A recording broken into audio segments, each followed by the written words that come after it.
grip available, and that again is such an important complex there. Oh, and that is Kobayashi and Parente for second, so Parente nearly got inside. Around here, definitely no wonder he's getting fastest middle sector time. Yes, Valerio fastest lap of the race, 1:55.0. Okay, so that's it.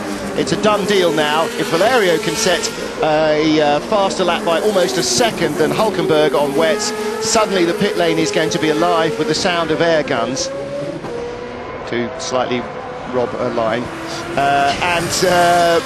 Petrov, 1:54.9 on wets, so quicker than a slick lap. Yep. Okay, that's red mist and everything else, and he won't.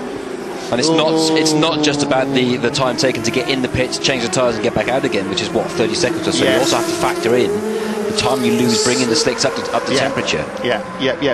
You know, you need a good couple or 3 laps to bring up to speed, so it's not a cut and dry decision for Hulkenberg. Is it? Not by a long way.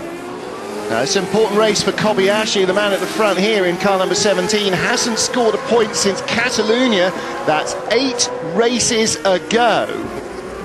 And the only time he's been on the podium was the opening race in Catalonia. So certainly his GP2 Asia momentum fizzled out very quickly in the cold, choppy waters of the main series. And Alvaro Parente right behind him.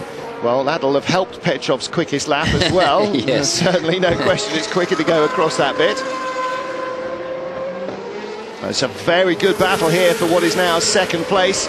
And for my money, if Petrov can make a move fast, then he's the quickest of the 3 again. Question is, how much does he take out of his tyres doing this? How long is anybody's tyre going to last in these conditions? It's bone dry there. Bone dry. So it's all about, it is all about confidence, isn't it? You know, this is where a driver almost instinctively just does the right thing or doesn't. If you force yourself to make a choice lap after lap thinking about it, then inevitably it's going to be the wrong one. Here comes Parente, he's got a very good drive. Ooh, and Kobayashi matches him on the exit and pushes him over. Parente, which way is he going to go? Kobayashi's trying to guard middle and leg, and Parente's going around the outside.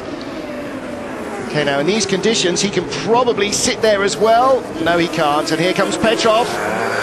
So Parente finding too much wheel spin. He's inside Petrov, and Petrov's still sitting on the outside, Gareth. Fantastic. I thought Kobayashi made a mistake then by not using all the road and blocking off Parente, but just got away with it. He sat just enough in the middle, didn't he, going into the first corner? But there you go. Oh, he shuts the door on him. Just doesn't have the traction there, Parente. Got it hooked up, and then the wheels started spinning under him. And Petrov ran the outside of Parente. Yeah. Great move. Petrov is a real hunter-killer when he's in attack mode. Oh, and I think Kobayashi drifted a little far too wide there. Down the hill then for the Dunlop curve. Is Parente going to have a go back at Petrov? Petrov's not close enough to attack Kobayashi. Very tricky braking area there, but no major dramas yet. And Hulkenberg still romping away out in front. Fastest lap for him, 1:53.9. Still way... Oh no, 1:53.6 for Valerio. So still not much in it. No, it's certainly not worth coming in for Hulkenberg. Because he will give away the lead and he won't get it back. If he comes out behind this lot, there's no way he's getting through in 5 laps. He's lapping 3 seconds lap quicker than anybody else on... Or 2 seconds lap quicker than anybody else on wets. And the same as the guys on slick, so... So as long as his tyres don't suddenly give up the ghost and pitch him off. Fantastic move at the end of that long 4-corner scrap between Kobayashi and Parente. Petrov snapped up 3rd place. So he's not going to win this race, but he may very well end up 2nd. More drops of water on the camera lens. And do you know what? That's got to be feeling really good. If Hulkenberg's driving into a few spits and spots, he'll be going, thank you, Lord. God really is a German.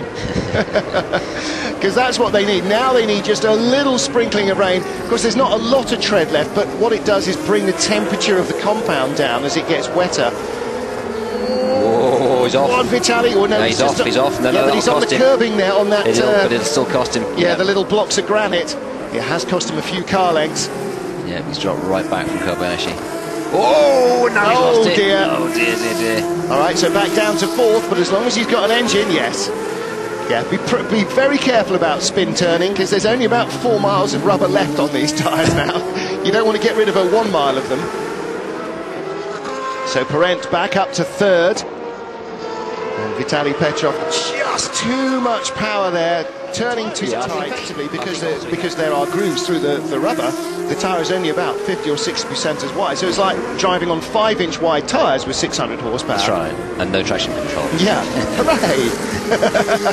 So we're already coming up with a new formula for GP2 for next year. Alvaro Parente in second. Kamui Kobayashi could not hold on to him and is being dropped by 3 or 4 tenths. So Parente having a really good weekend here. What's happened to Maldonado? He's sort of gone off the boil a little bit since he dinged his wing. He's in 8th place, which is a long way up from 26th where he started, but he did look as though he might get in the points in the end. I think knocking that wing on the back of Davide Valzecchi's car has just completely stifled his challenge. And presumably, Gareth, that's really crucifying the front tyres. Oh, yeah, definitely. Well, here is move. Yeah, for second. How many times did we see him try and pull this one off, and Kamui had just enough drive on the